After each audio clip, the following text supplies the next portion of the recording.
The temperature in the capital of Thailand is in the low to mid 90s this time of year, so a tradition taking place there to ring in the traditional Thai New Year is a welcome one for people looking to cool off.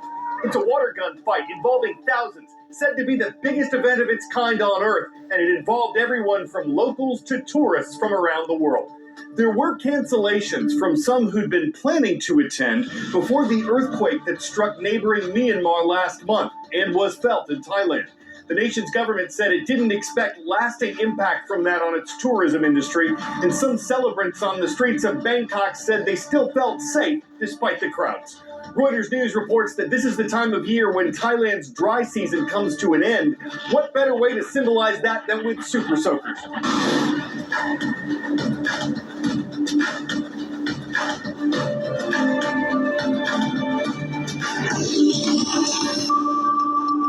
Always thankful to have you watching The World from A to Z. My name is Carl Azus, and our next subject today centers on animal testing, giving drugs to rats and dogs, for instance, to help determine whether the chemicals are safe for humans.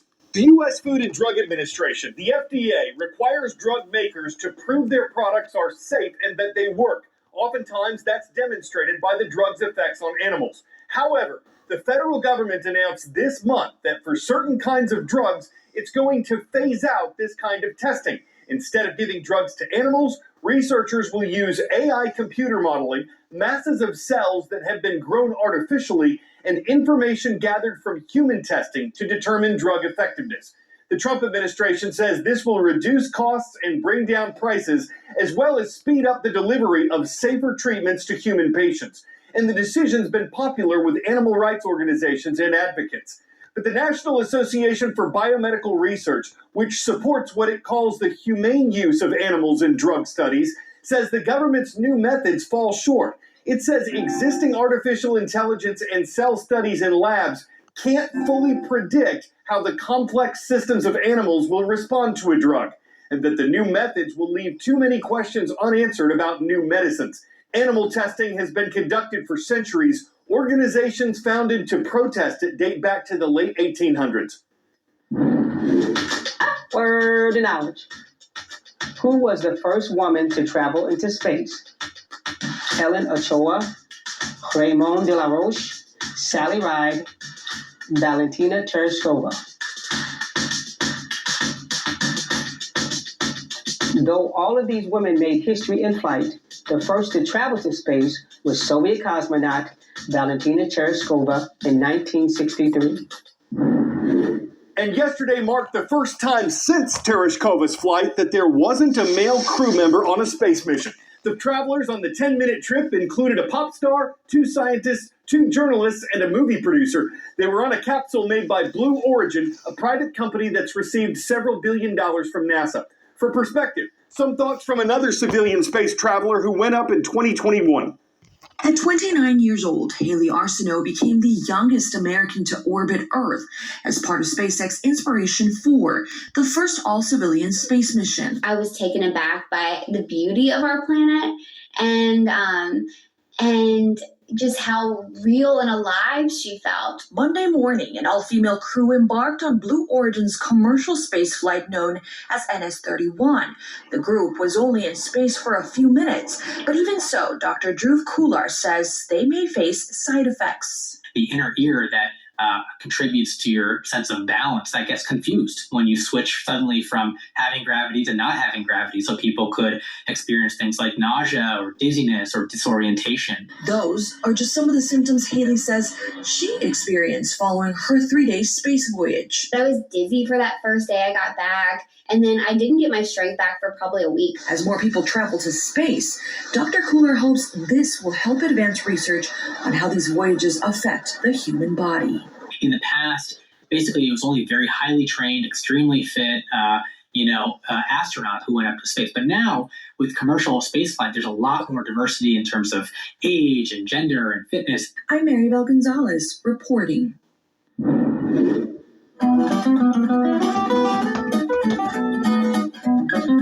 this date in world history. It was in the the early hours of April 15, 1912, that the British passenger ship RMS Titanic sank in the North Atlantic.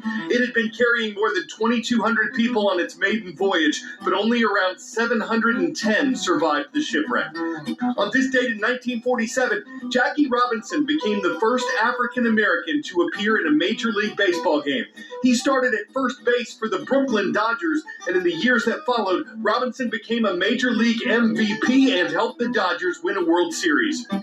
It was on April 15, 2013, that tragedy struck the Boston Marathon. 2 terrorist bombs exploded near the finish line, killing 3 people and injuring hundreds of others. It was the largest terrorist attack on U.S. soil since the September 11th attacks of 2001. And it was on this date in 2019 that a fire broke out at the French Cathedral of Notre Dame. The structure, which dates back to the Middle Ages, was extensively damaged, but there were no serious injuries and many of its priceless artifacts were rescued. Notre Dame has since been rebuilt, and while authorities have said the fire was accidental, they haven't released an exact cause. What day is it? April 15th is tax day. It's the traditional deadline for when Americans have to submit their tax documents and tax payments to the federal government. Taxes pay for public goods and services like roads, public parks, police officers, firefighters, and the military. They also pay for federal programs like Medicare and Social Security. Taxes fall into 3 categories: taxes on what you earn, what you buy, and what you own. This is the time of year when you pay taxes on what you earn. Income tax. All Americans who earn above a certain amount of money have to pay a federal income tax, and many states also have income tax. Federal income taxes follow a progressive model, meaning that the more money you make, the higher percentage you'll pay in taxes. Taxes have been around for a long time, and governments have introduced some pretty ridiculous taxes over the centuries. In 1712, the British began taxing printed wallpaper. So people started hanging plain wallpaper and painting designs on it afterward. And in Russia, Peter the Great taxed beards. He wanted his citizens to look more like the clean-shaven men of Western Europe. Even today, many people don't trust that the government is handling our money well. And unlike those monarchies, Americans get a say in how much tax we pay by voting for the people who make tax laws. But that doesn't mean that we get to opt out.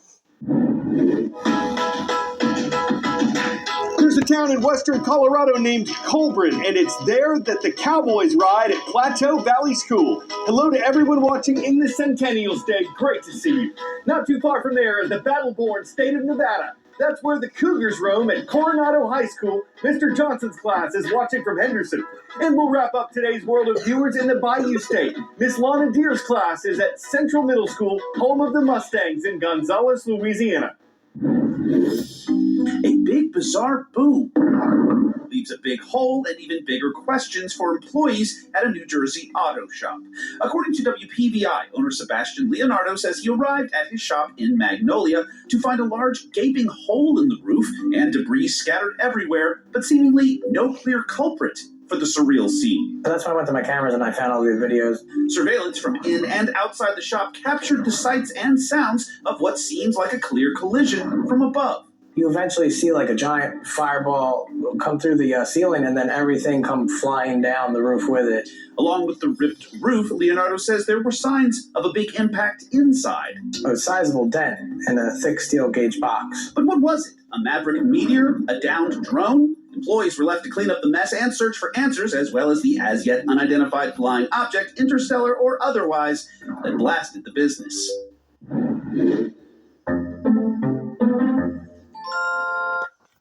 An annual event in the Canadian city of Toronto allows people to let out their inner child. And when you see them lined up with the softest, snuggliest weapons they can get their hands on, it ain't for nap time. The city's pillow fight's been going on for 4 years now. It started after the lockdowns of COVID to help people get out and have fun in person again. Feathers aren't allowed. They're not down with that, if you know what I'm saying. You can't sleep on the danger of a pillow fight. If memory foam serves, the kings and queens who set the standards are always the one who toss and turns with their heads up and heads down. They're soft on crime but willing to cover every angle until opponents are left drooling. And at the end of the night, they've got the right fluff. I'm Carl Azus, hoping you stayed awake for the world from A to Z. You mean the world to me.